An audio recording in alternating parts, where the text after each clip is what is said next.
we're going to talk about where Florida State may look, where maybe they may lose some positions in the portal. But first, we'll start with this news. Greedy transfers out. Greedy Vance announced, he hasn't officially done it yet because the portal window hasn't opened. Actually, if you're watching this today, it may be open. But announced his intention to transfer out. He probably, this is not a shot, probably got passed up by Earl Little. I heard that was a pretty good battle at Nickelback. And so I am a little surprised to see him go, but I've kind of heard some things. I think he wants to play, a little bit more of a starting role. It's his last year. I think it makes sense for him to go. I think Florida State certainly would have liked to keep him. He's a good football player. I don't think that Florida State's like, oh yeah, we really need to get rid of Greedy Vance. I think they'd really like to have him here, but does it make sense for him to go somewhere and be able to play a little bit more? People have pointed to LSU as maybe an option. Obviously, their secondary is just dog crap, so might make sense to go kind of back close to home. I think he would start there at nickel corner.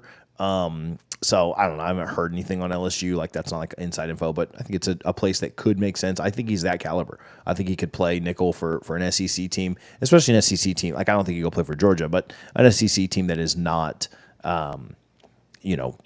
very good in the secondary. For DBU, they certainly haven't played like it for the last few years. So stinks to see him go, but it's one that makes sense, and it's what's going to continue to happen in this portal era. Like that, this would not be a problem 7 or 8 years ago. This is going to continue to happen. If you've got a couple of guys that are older, more advanced, like Greedy was a really good player for Florida State for a few years, and I think they've kind of continued to raise the ceiling of the talent they're bringing in, and writing's kind of on the wall at that point. Yeah, and shout out Greedy. He came on this podcast and spent some time with us. Really nice guy. But to your point, he is a Power 5 starter. Is he a Power 5 starter at Florida State? Answer to that, I don't know. I think if he had stuck it out through fall and had an amazing fall camp, he probably could have earned the starting position. But maybe he just wants, a little more certainty that he is going to be starting for somewhere else.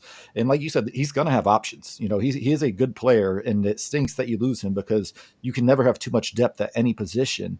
But if he wanted to be guaranteed a starting job, I'm sure Adam Folder probably said, I can't guarantee that right now. He may have said, work through fall camp, but by then it's too late if you do decide to transfer. So don't blame him at all for seeing what his options are right now. Again, good player. He's going to start somewhere. He could start several top 25 programs. And I think he'll find a landing spot, and hopefully it's one that works out for him. I hope he doesn't, but he could start at any state. As long as it's not on our schedule. But I was going to say, I hope he doesn't, but he could start at any school within the state of Florida. I'll say that, might be minus Florida State. So I don't think he'll be the only one. I think other guys will end up going. I've heard some names and just, I don't know. I feel like reporting on like names that you've heard is always weird because then they end up staying and then they hate you. But I think that you could see wide receiver be a position that you lose a guy or two or three from. I think there's like 10. I think there's more than 10 or 11 scholarship wide receivers, and I might even be underselling that based on where they like have Lucas and Douglas, positioned at. So anyway, it's pretty high, and so I've heard of some wide receiver names that you could see. I've heard of some defensive line names that you could see. Florida State brought in some defensive line guys. Always the defensive line, TJ. Man, I'm telling you, I don't worry about any of the big time defensive line. I'm not nervous about any of the stuff. I mean, you never know, right? Like you'll see how the next couple of days go. But yeah, if we, I've heard about some defensive line stuff that could happen, and I think it's just kind of like, again, you've recruited over the ceiling now. Like and you may want to bring. We'll talk about what they may look for in the portal window opening. Defensive line is one that I could see. I could see some secondary. I don't think it's like a guaranteed thing, but I think you could see some secondary. I think you could see running back. There's a lot there. So maybe lower down on the depth chart, I think you could see some stuff like that. So anyway, all that said, there's nobody that's like, no. This might have already happened. We might have to put this out early on Monday morning because there may be people that jump in that we're not expecting, but there's nobody right now that I'm like, oh no, we got to hold on to this person. Like we've had the Farmer and Jackson and Peyton stuff year after. I'll just call a spade a spade. We've had that year after year after year. Like I'm not worried about that very much. I'm not worried about some superstar offensive line, running back, wide receiver, any of that stuff. this cycle. Now, if that happens, it happens. We'll address it when it does, but I'm not nervous about the portal window opening as far as players leaving. Anybody you're concerned about? Anybody you want to go on record and say you think they're out? No, I won't say, but I will say this. Honestly, there's probably not a single player on the roster that would absolutely just completely blow me away because of the NIL and the portal, this era where now you can transfer basically as many times as you want. You don't have to worry about sitting out. That kept a lot of kids at schools that may have looked to go elsewhere. And you have programs that have decent NIL or, a big booster or two. The Tyson's Chicken guy got a standing ovation at a Arkansas basketball game for bringing in Calipari. No, was it Calipari? Yeah. Like the man, the Tyson Chicken guy got a standing ovation. If you have money like that, some people like that and some collectives may be willing to massively overspend for compared to what you value a player at. And if that's just the case, then, so be it. I could see a team like Miami going all in on one or two guys and saying, hey, we'll double whatever the battle doesn't pay you. Or, Ole Miss has a very, very strong collective, and we know tampering happens. Like it is the wild, wild west. They already have an offer before they enter the portal. Most of these players, if it comes down to money. And I'm not saying it comes down to money with everybody, but I'm telling you, if a company, down in Miami said, hey, I'll give you the exact same job you have now, but I'll double your salary. Well, I'm going to go to my boss and say, hey, this is my offer. What can you do? And, that's just part of real world. And that's what we're dealing with. So again, nobody off the top of my head, maybe one or two that I think might go. But again, no one would absolutely shock me at this point. Yeah. Nothing that I'm like super worried about. As far as looking for positions, I think it's some of the same positions we just mentioned, right? Yeah. Like not, weaknesses. You're going to want to go and replace talent at a higher level. And so I've been told pretty explicitly, like, don't be surprised if they go out and try and find more defensive tackles. I think they like what they have with Farmer and Jackson a ton. I don't know that they love, as much as Florida State loves to rotate, you don't want there to be a drop off. And that's what you kind of had last year with Fabo and Fisk and Farmer. And then other guys rotating there. Like, can you do that again and not have a drop off? Well, right now, like the drop off from Farmer and Jackson is there, right? And so, can you find another defensive tackle that can kind of fit into that and do? I don't know that you're going to find a Braden Fisk, but can you find somebody like that who is willing to come in and rotate and understand, like, hey, you're not gonna be in every down, but like you're gonna play a lot and we're gonna win a lot of games with you. I think the same thing exists for defensive end. They brought in a couple of defensive ends, and I think Marvin Jones Jr. ends up earning a starting spot. I think the other defensive ends are. I don't necessarily know they make massive impacts this year. We'll see. That early returns they may not, maybe great for FSU down the road, may not. But I don't know, we'll see. Florida State attacks after the defensive end position, then I don't think they're comfortable with what they've got right now. If they don't go after the defensive end position, then maybe they are comfortable with it. We mentioned wide receiver 1, Richie. I think if you could find another Johnny or Keon or somebody like that, you absolutely go after it. I think they've got a lot of really nice wide receivers. I like Hakeem. I like Destin. I like Jalen Brown a lot. I like Ja'Kai Douglas. I like Jalen Lucas. I like a lot Kentron and Darion. We'll see, if anybody from that massive group, Dewspan, anybody from that massive group that I just mentioned of a billion guys leaves, and then you brought in like 4 freshmen too that are really good, and so you got All Day Dre. There's a lot of talent in that room, but they're all kind of like 2s, 3s, 4s, and so can you find a number 1? And then same thing at offensive line and linebacker. I don't think you're necessarily like, we got to have an offensive line or got to have a linebacker. But if the right guy enters, if the right guy is there, if there's a Tatum Bethune or a Sean Murphy, then I think you go out and you get it, right? I don't think you're reaching right now. I don't think you're taking on another project at offensive line, a guy you got to take 3 years to develop, or a linebacker you got to take 2 or 3 years to develop.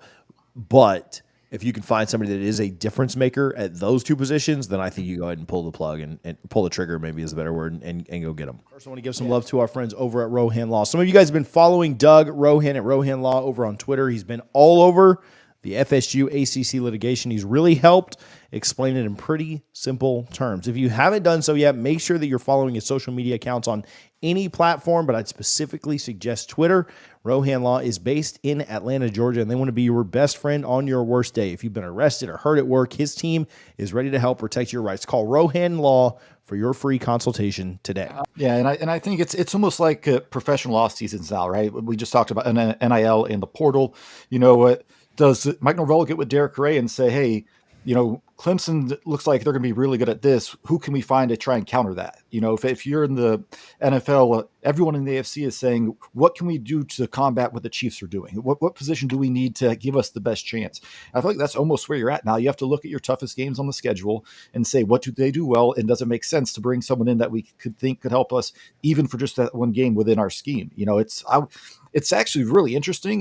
Derek Ray looks like he has a really fun job, but very frustrating job at times as well. Yeah.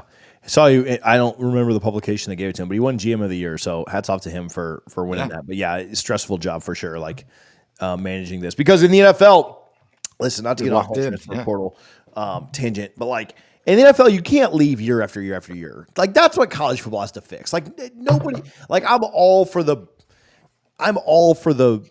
players having the freedom. And I know there have been coaches who have like left year after, like Willie. Remember, it was at USF, then Oregon, then Florida State in 3 years, right? And left on his own volition. Now I know he was only at Florida State for 2 years and then went to FAU, but that wasn't his choosing, right? Like, he didn't want to leave Florida State at that moment. And so I get that.